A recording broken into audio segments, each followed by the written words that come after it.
This video is not about the Carry Cubo case that I put all of my valuable camera gear in when I'm out and about and taking shots, be it street photography, out in the woods, anywhere. This is actually a video about the Leica 50mm Summicron lens and whether or not it beats the Voigtlander 50mm f2 that you can also buy for about a fifth of the price.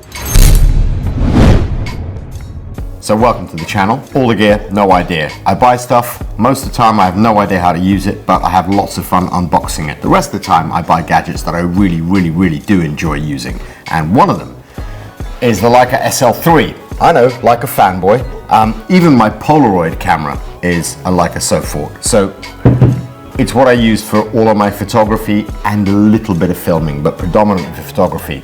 And the other day, as you may have seen in a video I shot recently, I took this out for a test drive and I ended up buying it, a 90mm f2 Leica Summicron lens. And Summicron lenses are quite the beast. This 50mm lens was refurbished by Leica, and it took them 8 months to send it back to London Camera Exchange, who kindly lent it to me, because I said, look, before I buy a 50mm, I'd like to know whether or not I'll get on with it or not. And they said, sure. And I said, by the way, I also want to borrow this, which is the Voigtlander 50mm f2.0, and see whether or not I'd get on with this one. Now, this one is priced at $795. But this one is priced at £4,800. That's like 6,000 US dollars, which is a staggering amount of money to spend on a lens.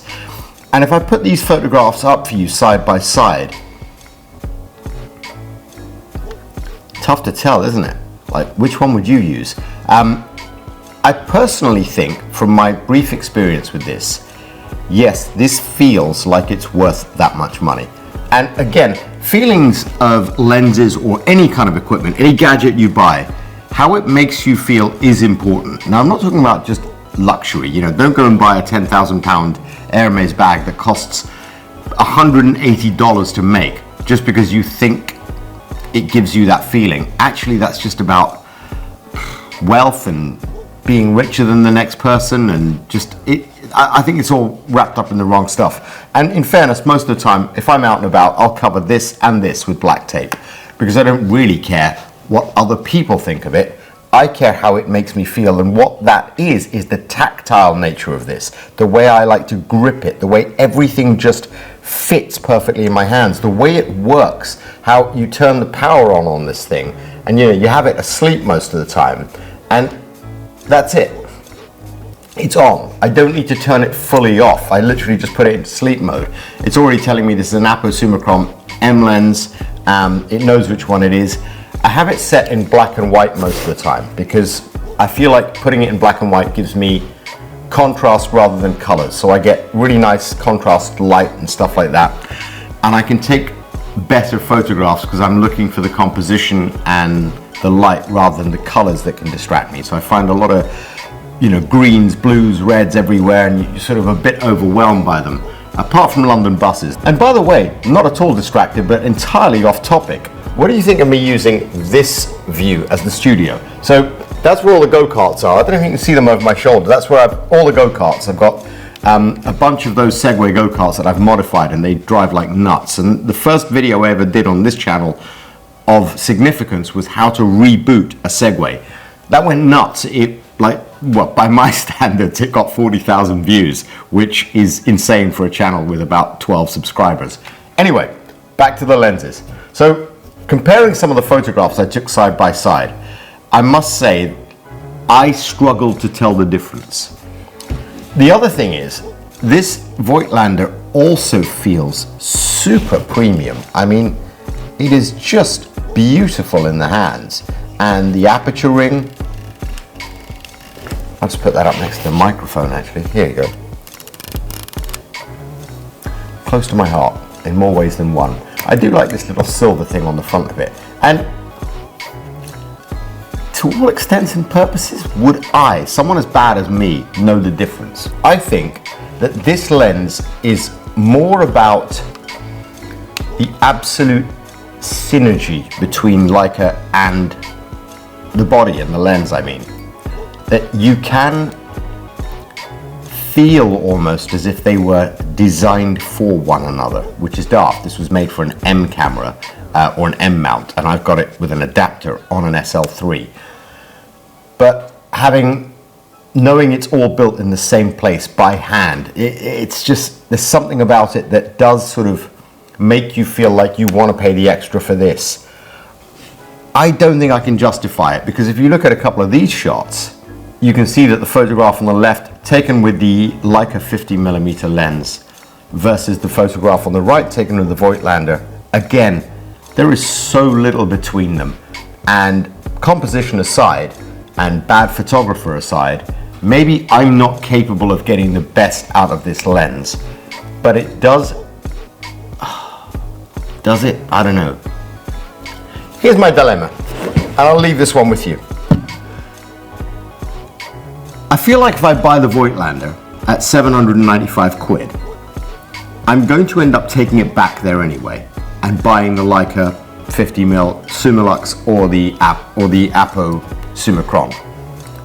Again, I should really know what the differences are, but I don't, between the Apo, the Summicron, and the Noctilux and the Summilux. And actually the Summilux, I know that's on my Leica Q3. That's a very good lens, so maybe that is why they're considered premium. Anyway, I feel like I would buy this, and knowing the kind of person I am, I would take this back to the store, lose money on it, and end up buying one of these anyway.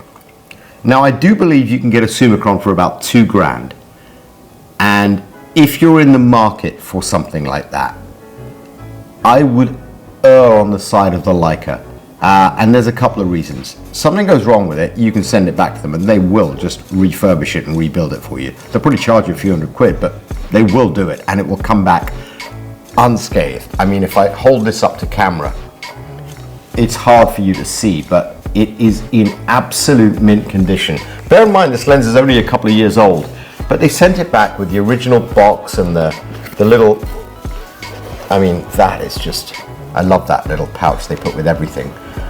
And it's just in incredible condition. It's got all the paperwork, it's got the letter from Leica saying, you know, we've lovingly restored this. Sorry about the train going by behind. I think I would end up going back and buying this anyway. So there's your dilemma. Do you buy an alternative manufacturer's lens, or do you buy the lens that the manufacturer makes? And most of the time, I would say just buy the best glass out there, regardless of who makes it. The glass on here is a Sigma 20mm f1.4, and it is outrageously good. I mean, outrageously good. All Sigma lenses I've used have been incredible for me. I never bought Sony lenses. I always just bought the DJI art lenses by Sigma, because I found them to be more than adequate and really, really fast. Not necessarily for filming, but certainly for photography. They were like punchy as you like, got all the detail you wanted, not too much chromatic aberration when you're in high contrast areas, and certainly, you know, nailed focus almost every single time. The body had no problem speaking to the glass. Leica is a slightly different beast.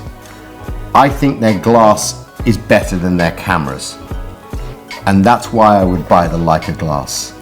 Yeah, I think I'll buy a Leica 50mm Summilux lens, or I'll buy the reissue Noctilux lens that is few and far between, but you can get your hands on, because I think it's a better all-round lens. Well, I don't know about better all-round lens, but a better all-round investment. You'll buy it, you keep it, use it for 5 years, you'll sell it, you'll probably lose next to nothing on it, because they are so hard to find. And I think I know where someone has one in store. I won't say that here, because one of you might go out there and buy it. Anyway, I hope you've enjoyed me wasting all of your time while I decide what lens I'm going to buy myself. It'll either be this one here, or it'll be a Summilux if I can get my hands on one. And right now, all I'm doing is focusing on the camera in front of me for long enough to take the thumbnail for this video.